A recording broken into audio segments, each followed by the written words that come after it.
বন্ধুরা, আজ একটি তরমুজ বিক্রেতার গল্প বলবো। গল্পটি শেষ পর্যন্ত দেখুন। হা হা হা হা হা। সামনেবার তরমুজ বেচে একটা বাসা তৈরি করেছি, এইবার তরমুজ বেচে একটা ভাবতেছি গাড়ি কিনবো, তারপর আমি গাড়িতে চলবো, কারণ তরমুজের ব্যবসার মধ্যে অনেক লাভ। সেজন্য প্রতি রমজানে আমি তরমুজ বিক্রি করি। হা হা হা হা হা।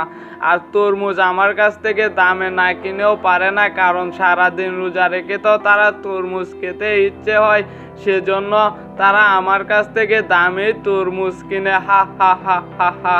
এই তরমুজ লন তরমুজ, এটা বলে সে তরমুজ বিক্রি করতে শুরু করলো। তখন পাশের গ্রামের এক লোকের নাম ছিল রফিক মিয়া। তার গিন্নি বলতেছে, ওগো শোনো, সারাদিন যে রোজা রেখেছে, এখন ইফতারের সময় যদি একটা তরমুজ নিয়ে আসতা, তরমুজটা খেলে অনেক ভালো লাগতো। এবার রোজার মধ্যে তো এখনো একটা তরমুজ আনোনি, তুমি যদি একটা তরমুজ আনতে তাহলে ভালো হতো না? একটা তরমুজ আনো না গো। হ্যাঁ গো, আমি তো আনতেই চাই, কিন্তু তরমুজের যে দাম, এই দামে তরমুজ কিভাবে আনবো এটাও তো বুঝতেছি না, কারণ রমজান মাসে তরমুজের দাম অনেক বাড়িয়ে বেছে, সেজন্য তো আমরা তরমুজ কিনতে পারি না। হ্যাঁ গো, তবুও দেখো একটা ছোট তরমুজ আনতে পারো নাকি? আমার খেতে অনেক ইচ্ছে করতেছে।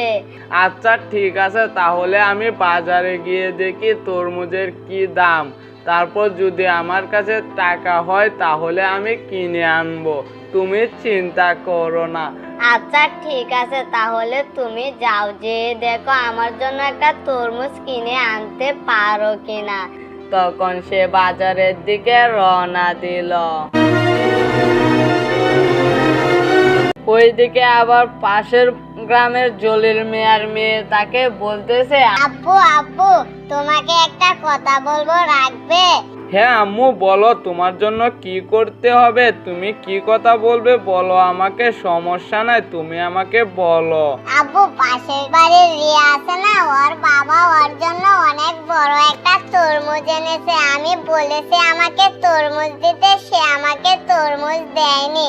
এখন আব্বু, তুমি আমার জন্য বাজার থেকে একটা তরমুজ নিয়ে আনবে, আমার খেতে অনেক ইচ্ছে করতেছে।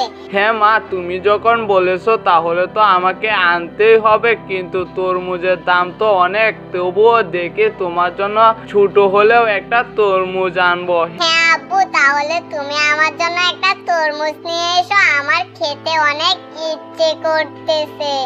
তখন সেখান থেকে সে বাজারের দিকে যাচ্ছে তার মেয়ের জন্য তরমুজ কিনে নিয়ে আসতে।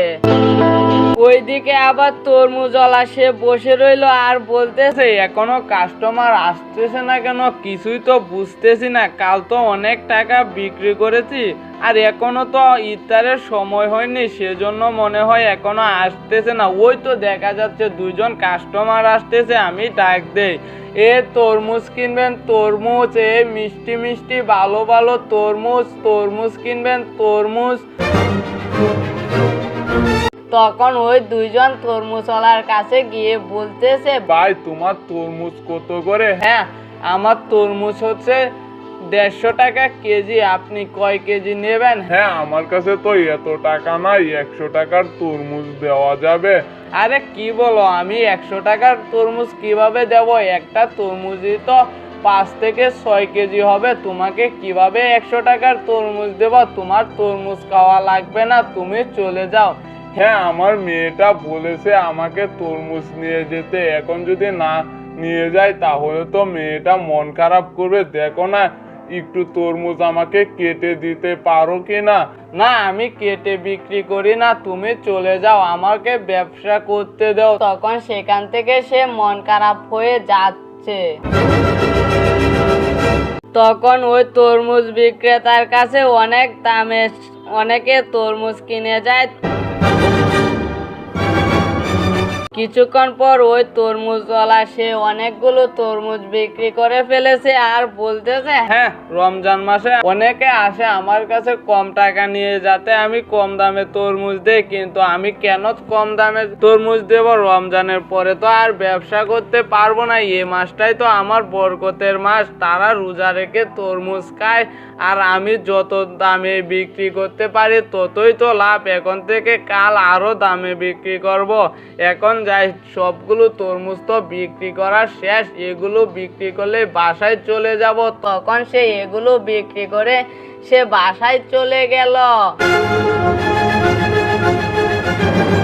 তখন সে তার বাসায় অনেক খাবার নিয়ে গেল। তখন তার গিন্নি দেখে বলতেছে, তুমি তো এমনি এত বাজার আনো না, কিন্তু আজ হঠাৎ করে এত বাজার কিভাবে নিয়ে আসলে? তুমি কি ক্যাশ টাকা দিয়ে বাজার করে নিয়ে এসেছো? আরে না, তুমি কি বলতেছো? আমি তরমুজের ব্যবসায় যে লাভ করেছি আর এখন থেকে যে লাভ করতেছি সে টাকা দিয়ে আমরা সারা বছর এভাবে বাজার করে খেলেও আমাদের টাকা ফুরাবে না। সেজন্যই তো রমজান মাসে আমি তরমুজের ব্যবসা করি। আমি 10 টাকা করে তরমুজ কিনে নিয়ে এসে 150 টাকা কেজি বিক্রি করি। সেজন্যই তো আমার অনেক লাভ হয়। সেই লাভের টাকা দিয়ে আমি দেখো না অনেক বাজার নিয়ে এসেছি। এগুলো ঘরে নিয়ে যাও আর কাউকে তরমুজের ব্যবসার কথা বলবে না, বলবে লাভ কম, তাহলে সবাই তরমুজের ব্যবসা করবে না, তাহলে আমি একাই লাভ করতে পারবো। হ্যাঁ গো, তুমি চিন্তা করো না, আমি কাউকে বলবো না। আমি এখন তোমার জন্য এগুলো নিয়ে রান্না করে তুমি ফ্রেশ হয়ে ঘরে আসো।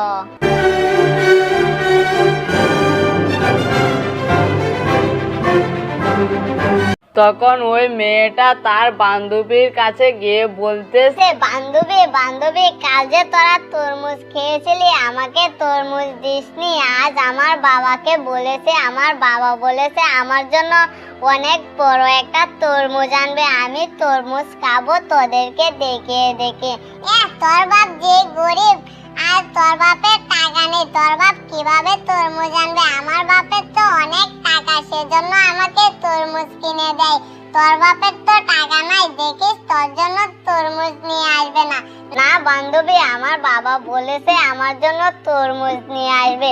যাই, চলে যাই, এখন তো সন্ধ্যা হয়ে যাবে, আমার আব্বু চলে আসবে, তারপর দেখবো আমার জন্য কত বড় তরমুজ নিয়ে এসেছে। কাল তোদেরকে দেখিয়ে দেখিয়ে আমি খাবো। এটা বলে সেখান থেকে সে বাসার দিকে রওনা দিল।